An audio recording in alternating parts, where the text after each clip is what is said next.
Okay, so iwanan na natin yan mga kababayan. Dito naman tayo. Pag-usapan natin ang isa pang tagapagtanggol mga kababayan ng China. Ang isa pang tagapagsalita ng China. Etong si Marcoleta, lumagapak mga kababayan. Maling akala, DDS nag-iiyakan. Akala kasi ng mga taong ito mga kababayan nung nakaraang araw, sa pangunguna pa nga nitong si Maluti Kia, ay mukhang na-prank din mga ka-GP Natics. Nakita nyo yung post niya? Yung post niya na di umano, mga kababayan, ay meron ng kauna-unahang Senate President na babae, mga ka-GP Natics, sa talaan po ng bansang Pilipinas. At syempre, marami din ang mga umasa. Marami ang nag-congratulate kay Marcoleta, mga kababayan, na sa wakas ay mapapasa kanya na daw di umano muli ang Senate Blue Ribbon Chair. Anong nangyari dito, mga ka-GP Natics? Eto nga po, dahil nga dyan, mga kababayan, etong si Maluti Kia ay na-prank, mga ka-GP Natics, na fake news. Okay? Dahil lang dun sa maliit na clip, nung nakita natin na itong nagtitrip pala, etong sila Tito Sen, etong sila Mig Subiri at ang mga majority, mga kababayan, ay kinagalit yan ni Maluti Kia. Bakit? Bakit siya nagalit, mga ka-GP Natics? Kasi nga, paano hindi magagalit? Ang una niyang post, mga ka-GP Natics, ay sabi niyang ganon, as of 17:30 hours. So ano yan, mga kababayan, anong oras yan? 17. Siyempre, yan po ay, kung di ako nagkakamali alas 5:30. The first female Senate President history was made today. As of 20:38 hours, history fell by the wayside of a comedic skit. Binago niya lang to. This is edited. Okay? This is edited, mga kababayan. Ayan. Yung 2038 hours, wala yan nung una. Ito lang yon. The first female Senate President history was made today. Ayan. Kaya lang, mga ka-GP Natics, yung nagkaroon ng development, di ba? Tayo din na prank Marami din na buwisit, maraming naasar. Okay. Tapos ngayon, mga kababayan, dahil nga po napagtripan sila, nagalit ngayon, nagalit itong sila Maluti Kia. Anong sinasabi nila, mga kababayan? Ay, ito pala yun, terminate all EDCA sites, mga Amerikano, layas. Nirepost niya. Di ba? Yan yung mga post ng DDS. Pero, syempre hindi yan ang usapan natin, mga kababayan. Ito, sabi ni Maluti Kia, looking like there were various shadows involved in the SP play. Seems there is a term sharing in place. Kahit sa SP ginawang itbulaga, kawawang bansa. Mga kababayan, oy! Ano nangyari sa inyo? Ha? Nakuryente ba kayo, Maluti Kia? Nakuryente kayo dahil sobra kayong umasa na magkakaroon na ng pinaka bago, pinakauna na babae na maging Senate President. Ito pa sabi dito, ang Senado ay di katuwaan lang. Senador kayo, di comedian. Ang interference ng kung sino-sino ay nakakabahala at nakakalungkot. Lumala pa ang 20th sa 19th, mga kababayan. Bakit? Pag nagtitrip yung mga kakampi ninyo sa Senado, di ba? Robin Padilla, sila Bato de la Rosa, Marcoleta, nagtatawanan. Meron ba kayong sinasabi? Mga kababayan, alam nyo yung ginawa nila na yon? Pang-asar lang yun. Kung pikon kayo, hindi dapat nasa politika yung mga tao na yon. At alam naman natin, mga kababayan, they are trying everything. Di ba? Every possible ways na para maagaw talaga yung upuan ni Tito Sen at yung mga major committee, lalong-lalo na ang Blue Ribbon. Diba? Mga ka-GP Natics, kaya nga kayo, yung mga kakampi nyo, mga senador, ay talagang mga desperado na. Mga desperado para mapalitan si Tito Soto at masecure na hindi ma-impeach si Sara Duterte. Yun naman talaga ang totoo eh. Kaya ngayon, naiinis kayo dahil napagkatuwaan kayo.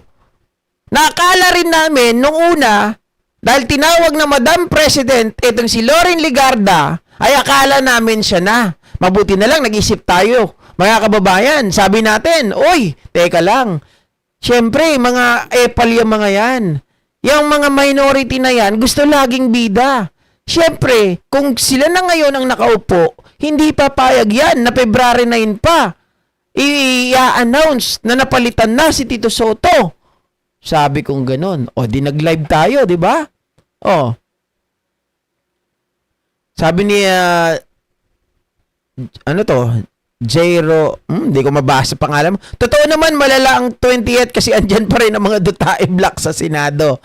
Sabi niya ganun. Ayan, sabi ni Mariza Aleta, naglalaway na sobra si Maltik. Nagbukang bobo, ang bilis ng aksyon kahit prank pinatulan, boba.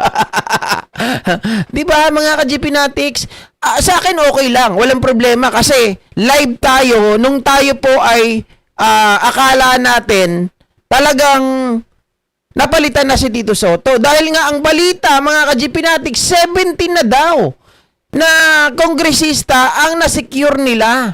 Tapos may isa pang balita na 12 sila, kailangan lang si Senator Bato. At si Senator Bato daw ay magpapakita para lang masecure yung bilang. Kaya lang, 19 sila, 7 yung nag-prayers, mga kababayan, bumaliktad pala.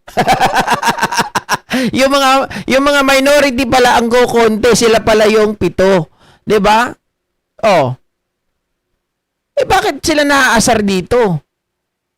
Actually, mga kababayan, yun nga ay, di ba, pag masyado ng mainit ang usapin, pag masyado ng, alam yun, yung air, kailangan ng kahit papano, maging maaliwalas, kailangan po ng ng kahit papano, di ba?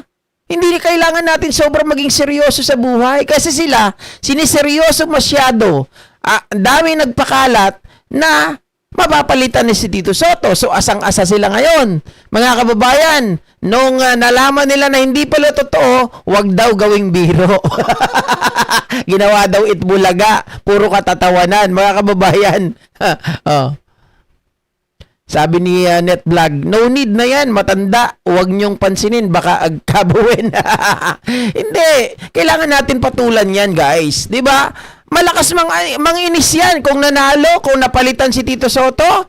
Kawawa tayo dyan. Sigurado. Ano tayo niyan? Almusal, tanghalian, hapunan tayo niyan. Puputaktihin tayo ng mga DDS. Di, habang may pagkakataon, di ba, tayo ang panalo, sa atin ang uling halakhak.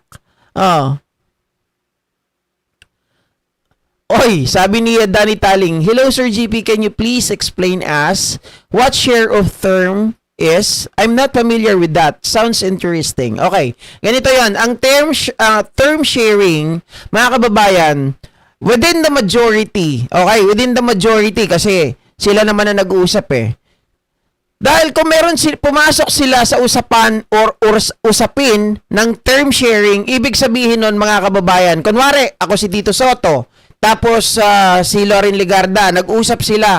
Okay, para hindi na mapunta yung pwesto ng Senate President kaysa naman magbago at manggaling pa sa Senate minority ay dito na lang sa atin. Ngayon, kunwari mga kababayan, dahil po ang 20th Congress hanggang 2028 lang yan. Tandaan nyo hanggang 2028 lang. So, kung iisipin nyo, meron na lang 2 years, more than 2 years. So ngayon, kung may term sharing sila na pag-uusap, mga kababayan, sasabihin dyan, okay, sabi ni Soto, hanggang dito lang ako, hanggang 2027 lang ako. Okay? Matapos ang 2027, ikaw naman. Ganun po yung term sharing. Okay? So, para mga kababayan, mabigyan naman po ng pagkakataon yung ibang mga senador within the majority. Okay? Within the majority. Pero may tanong. Siyempre, merong catch. Kahit pa paano, meron talagang, dyan.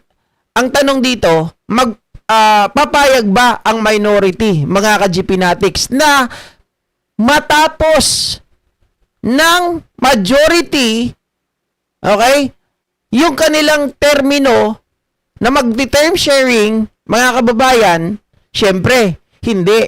Dahil alam naman natin, sabi ko kanina, gagawin lahat ng mga minority, DDS block, or ng Duterte block, ang lahat para maagaw po ang mayorya. 'Di ba? At kapag naagaw nila ang mayorya, kuha na naman nila ang mga major committees. Sa term sharing, ito ay nagpapakita lamang ng pagkakasundo. Ito ay pagbibigay po ng pagkakataon sa kasamahan mo na siya naman ang mamuno. Ganun po yun.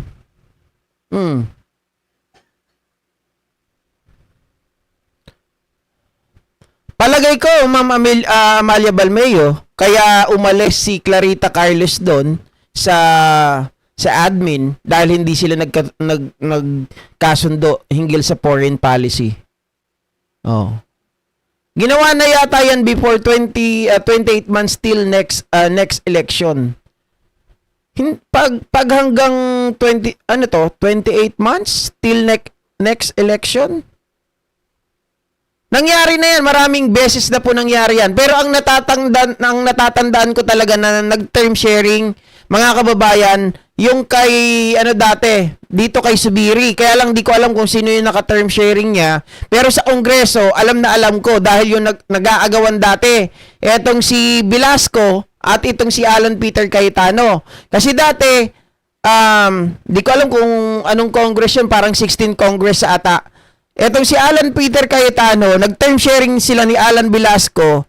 Mga kababayan, nung matatapos na itong si Alan Peter Cayetano, ang ginawa niya, gumawa ng eksena. Dahil ayaw niya palang umalis. Ayaw niyang umalis bilang, tawag dito mga kababayan, bilang speaker. Diba? Bilang speaker of the house. So, gumawa ng eksena. Nagkaroon ng maraming kakaibang talaga diyan na nandito umabot sa isinara yung kwarto, 'di ba? Meron pang kailangan silang hawakan na parang isang piece na talagang ito ay paghawak mo ito ang nagsasabi na ikaw yung speaker. Mga kababayan, doon nag-aagawan sila dati dahil nga sa katarantaduhan nitong si Alan Peter Cayetano. Pero palagay ko naman, hindi naman mangyayari yan dito sa panahon ni Ligarda at ni Soto kung sakali. Kasi magkasundo naman yan, mga kababayan. Didishet, yan si Loren Ligarda. Sumingit lang sa unit team, sabi ni Ma'am Carmen Lee. Alam niyo lahat naman yan. Pag, ganito yan, Ma'am Carmen Lee. Pagdating po ng eleksyon, yung mga politiko, nagkakaroon ng alyansa. Nagkakaroon yung terminology nakalimutan ko na, pero alyansa, mga kababayan. Ang gagawin lang yan, masecure yung panalo. Pagkatapos po ng eleksyon, kanya-kanya na yan. Kaya yan nagkakampi-kampi pagdating ng botohan kasi gusto nilang masecure yung panalo. Oh.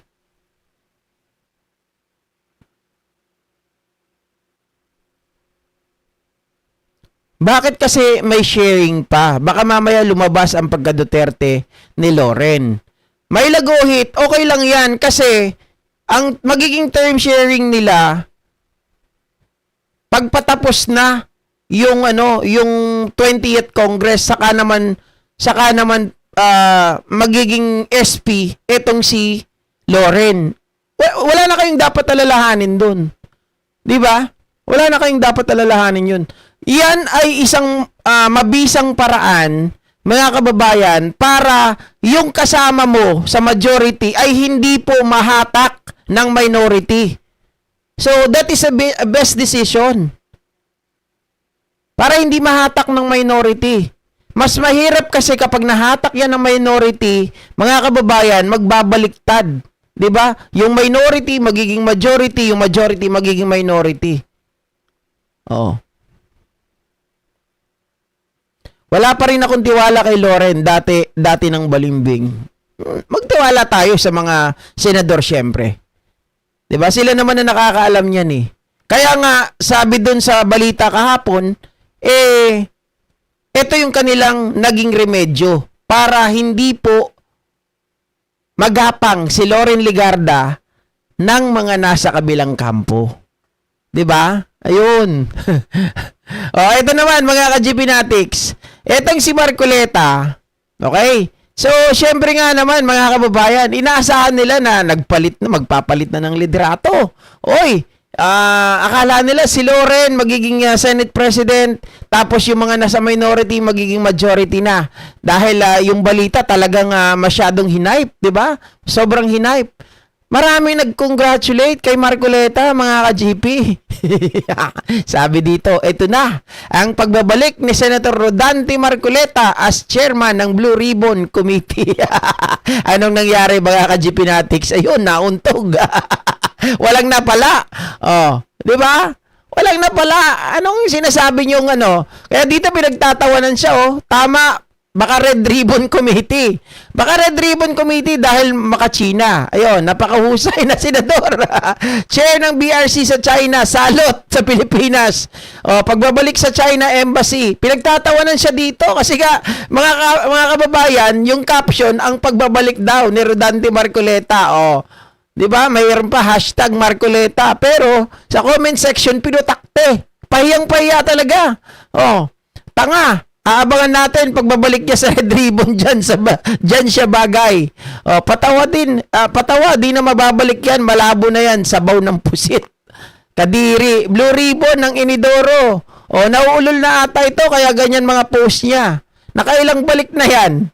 In your dreams. Nananaginip ng gising, nakatulala sa hangin. Fake news manan, sabi ni Franklin Guya. Diba? Fake news na naman. Made in China. Wala na bang ibang makontent maliban sa abangan at pagbabalik? Di ba mga ka-GPnatics, no? Diyos ko. Yung mga taong ito ay talagang umaasa. Umaasa sila kasi nga, mga kababayan, ang nangyari doon, di ba Ma'am Plabilin Sabiano? Andun daw si Bato sa parking lot. Ay talaga? Nandun si Bato sa sa parking lot, Ma'am Plabilin Sabiano, kabsat? Ay. Pero meron bang tawag dito? Yan ba ay verified na nandun si Bato? Napahiya si Tequila, akala niya si Loren Legarda ang SP. Good evening, ading ko. Hindi na makakaahon ng kampo ng mga Duterte at mga Duterte kasi Diyos na ang kalaban nila. Correct. Diba? Totoo yan, mga ka-GPnatics. Winalang hiya mo ang winalang hiya nyo ang ating Panginoong Diyos. Aasa pa kayo na makabangon kayo. Kaya ngayon nga, dito nangyayari sa kanila, puro mga kababayan, puro talagang pasakit. 'Di ba? Puro pagtatawa ang nakukuha ng mga pro-China. Talagang puro pambabash. Lahat ng mga social media ngayon, kung titingnan ninyo talagang nag-iiyakan kahit yung mga DDS, yung mga vloggers nila ganoon mga sinasabi. When ading naghihintay daw sa parking lot, sabi sa balita, ay talaga.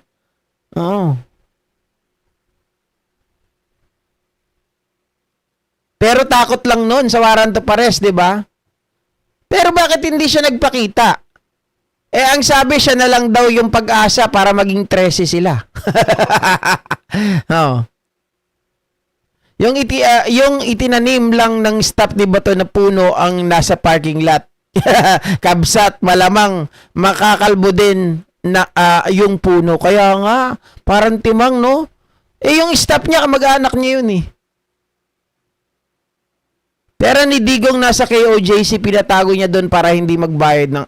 Mali kayo! Hindi lang po dyan ang pera ni Digong, NetVlog. Oo, may pera siya dyan sa KOJC. Diba? Pero, yung iba pang mga pera nila, may nagsabi sa akin na dating DDS na talagang naglingkod kila Digong dati. Oo, naglingkod kila Digong dati.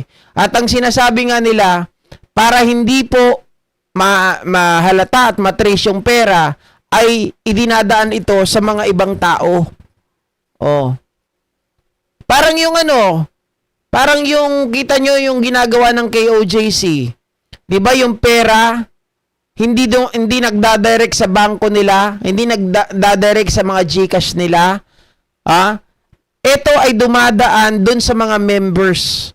Ginagamit yung mga GCash, ginagamit yung mga information, bank account ng mga member ng KOJC para yung pera ay madala dito sa Pilipinas.